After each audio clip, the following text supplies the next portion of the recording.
we use the sweetgrass to make smudge, but I don't know if they turned off the sprinkler, so I don't want everybody to get wet, so I'll just hold the sweetgrass. We call the area Mokinstis, and Mokinstis means elbow, so even in our communities today, we still call Calgary Mokinstis. So I'd just like to welcome everybody to Mokinstis, one of our traditional camping places. August Jibadapi, I was home Mokimana Christikoi. I Gdansk Katimana Idami Christiko, Wokim Stikis Kanot Dats, Max no Kanwatsum was Jibadapi. Loki Yakoxis Katiman Kamutan, Listo Watsima, Axibadapi, oh, thank you.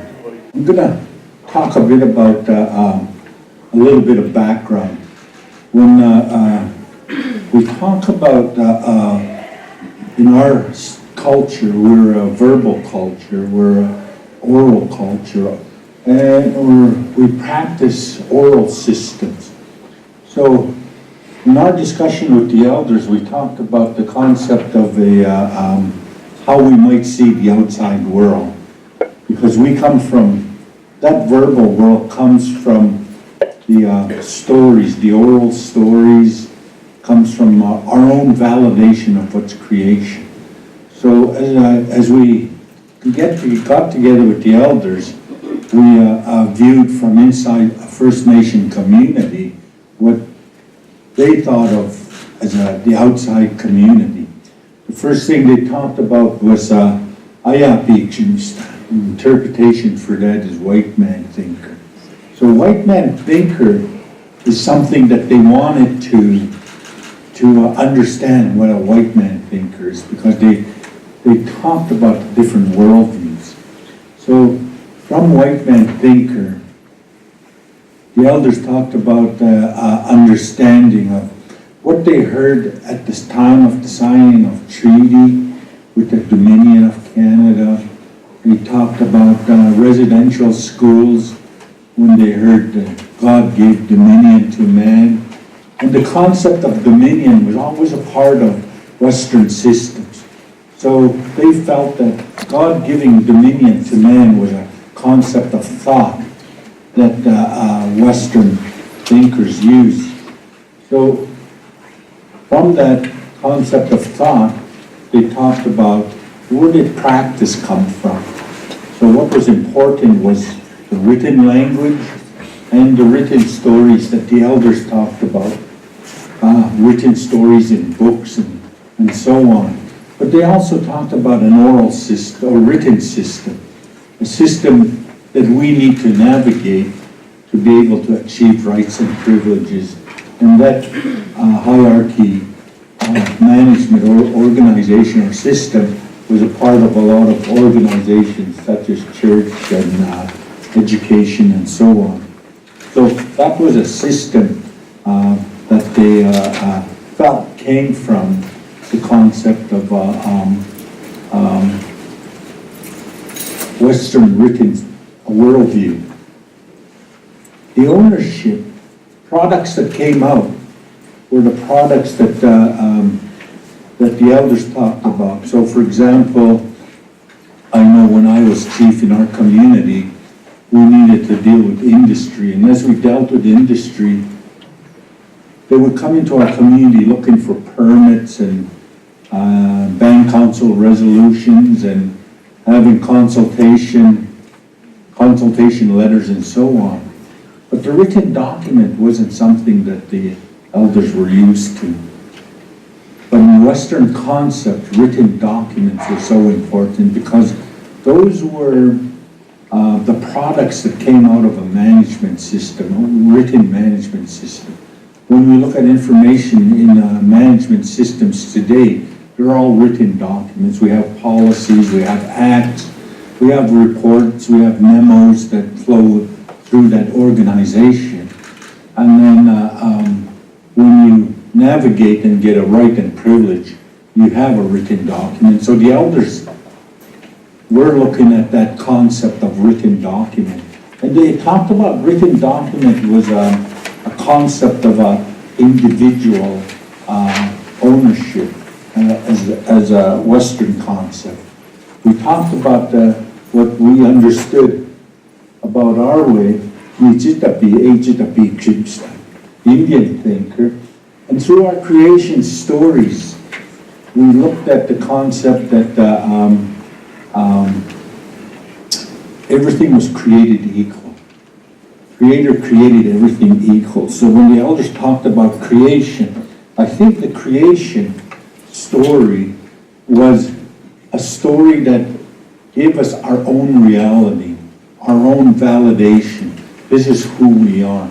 They talked about creation story when the Creator took all the magic dust, rolled it into a ball, and blew it off his hands, and he gave it the power to stay suspended. And then he acknowledged this being that he created. So that concept of original thought was Creator. The original creation when he created the being. And the original language was all a part of the being that he created that was suspended in front of it. And it's through that creation that we had our reality. And part of our reality was everything was created equal. Being created equal means that when we talk about social justice in our oral concept, social justice is working with the bugs and the plants and the animals and the stars and the wind, along with all human beings. That was what was included in our social justice. So when we burn our smudge represents that sanctified kindness for all that's so important in our communities when we call to order through our sweetgrass. Out of the creation stories, our oral language, and when I talk about the oral language, I talk about Creator acknowledging the being that was suspended in front of him. And as he talked to the being, he talked in First Nation language. So our languages came from the environment. But when we talk about the concept of, the elders used to tell us, if you can identify a bee, when he flies by, he tells you his name. So we call a bee Namu. So here we talk about the original language coming from the environment through Namu. And when you can take Namu and visualize the bee, then you're starting to develop oral literacy and oral competencies. And those were so important to understand because the language came from the environment. And the elders always talked about environment being life and life being environment. But then we look at the concept of oral stories. Our elders talk about creation stories, but they also maintain their knowledge and their data that they collect throughout life. And that knowledge and data is stored in packages that we call stories. And the stories are looked after by our living libraries, which are the elders. So when the elders tell us the story and we have oral competency, we can understand. We can pick out information from stories that are told to us. So in oral culture, that was so important. So also we had an oral system. We needed to navigate an oral system to be able to get rights and privileges. But that oral system also depended on the concept of oral stories. Oral stories that came in as source stories, and oral stories that were the memos, the oral stories that were the acts, the policies, oral stories that were the letters that flowed through the oral system. So that was all important because that was information flow we needed. And out of that system, we had a concept of stewardship that came up. So stewardship was when you get a right or privilege, then we talk about the concept of song being part of that right and privilege. So when I show a physical documentation of a right and privilege, then the song was important. So when we talk about validation, we might have decision-making processes, and that's a validation process. But at the end of, for example, Treaty 7 signing in 1877, when they decided to sign the treaty, there was a song put to that decision. And when the community heard the song, they knew that was a physical document, that laws were made to sign the treaty.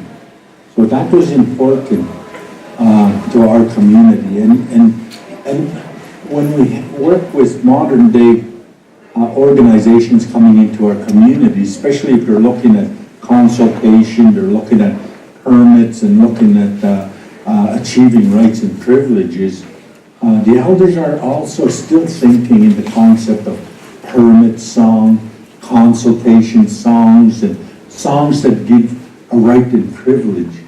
But if we don't give them the songs, and they come in with Western documents, then you have a system clashing. An oral system and a written system starts clashing.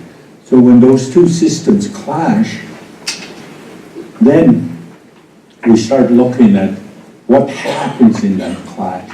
A lot of times we start imposing. After the treaties were signed, the administration was under the Indian Act, was under the government through the Indian Act, and when the Act was implemented, it imposed a written system within our people. So residential school, the reserves, Section 35 from the 81 Constitution, those were all written documents that imposed in our community. And a lot of time, our community still believe in those oral systems. But also, our challenge in our community is the chief and council in our community are legislated through the Indian Act. So when they're elected, there's a split in the community because chief and council are responsible to the Indian Act and not the community, especially when the community is still thinking in the concept of oral systems, and chief and council are operating with Robert's parliamentary rules of order and Western context of practice. So there's a split in those communities. And a lot of times our people come into the urban community. And when they come into the urban community, they're running into systems that were imposed that in our communities at the local level, but also the same systems being used in the city. So they're finding themselves caught in the middle. So we talk about our cultural gatherings. I want to talk a bit about our system. We have a circle, and I talk about the circle of hope is something that I look at when we start connecting circles. We work in interconnected circles at a horizontal level instead of a hierarchy level. And when I look at the circle of hope, that language is right in our systems when we talk about circles. So we use circles, and many other First Nations use many other models. And the process is also a process that we need to use to validate what we need to validate. A process is saying we need to go take steps 1, 2, 3, and 4 to achieve a decision, say, for example. So our circle is the TP's floor plan. We where our cultural material are, where participants sit, and how we recognize that circle. When we look at the same circle, that circle is used by our organizations. And in our culture, we didn't have organizations, we had societies. So in Western context, when we talk about organizations in management, we talk about a group of people achieving goals. In our culture, it's a society which is a group of people achieving goals.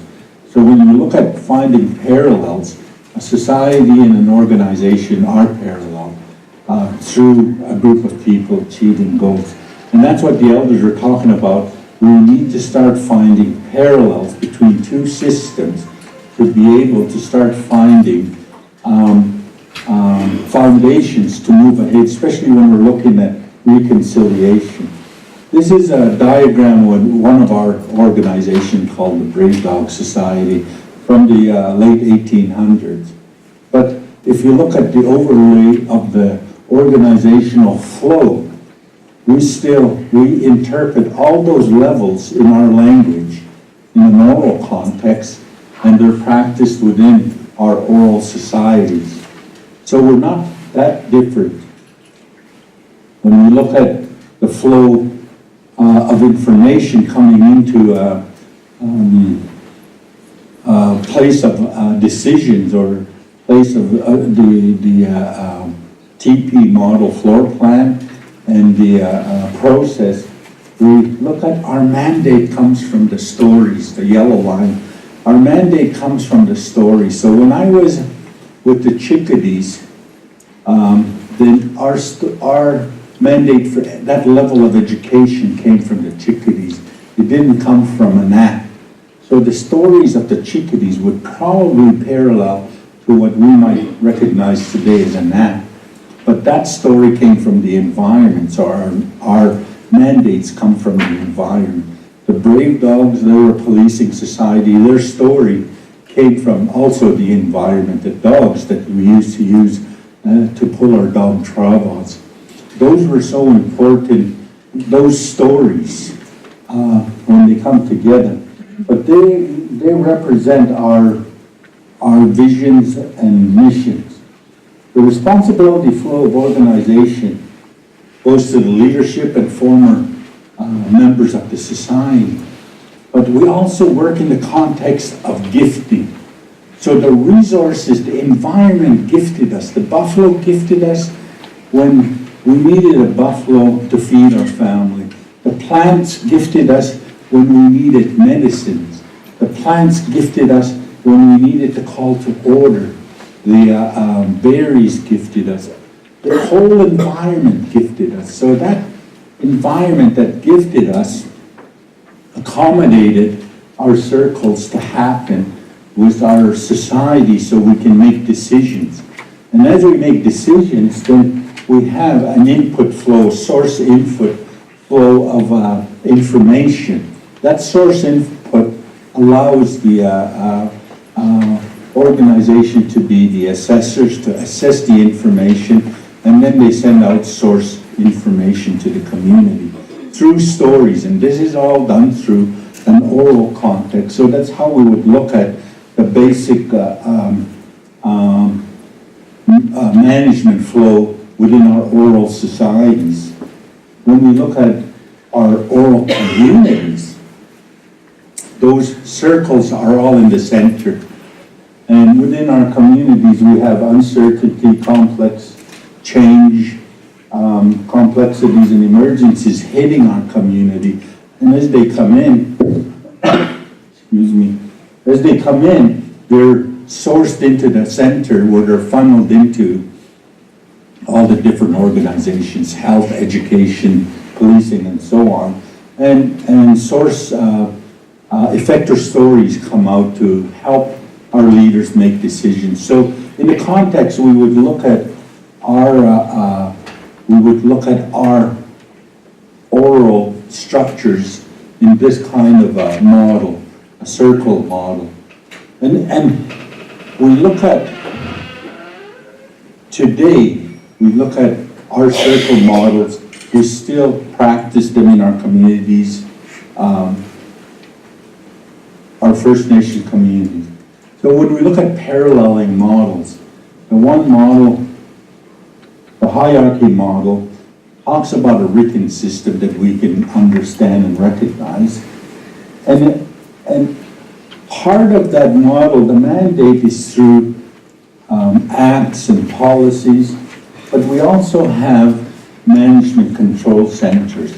So if we take one of those management control centers, then source information comes in as written documents. The assessors, which is CEOs, CFOs, and management, assess that information and send out source stories to deal with the situation. That an information flow is written throughout the hierarchy structure. We have the same system on our oral side. When we talk about taking our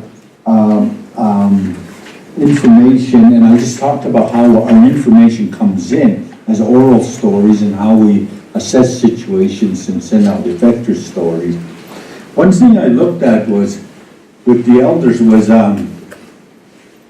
in our culture, it was this, when we lived within the environment, that the laws came from the environment. When we talk about our reality from creation stories, the natural laws going through the land, and the land and the environment giving us the mandate to put our oral structures together to get rights and privileges, that was our reality. And it was accommodated by gifts from those resources.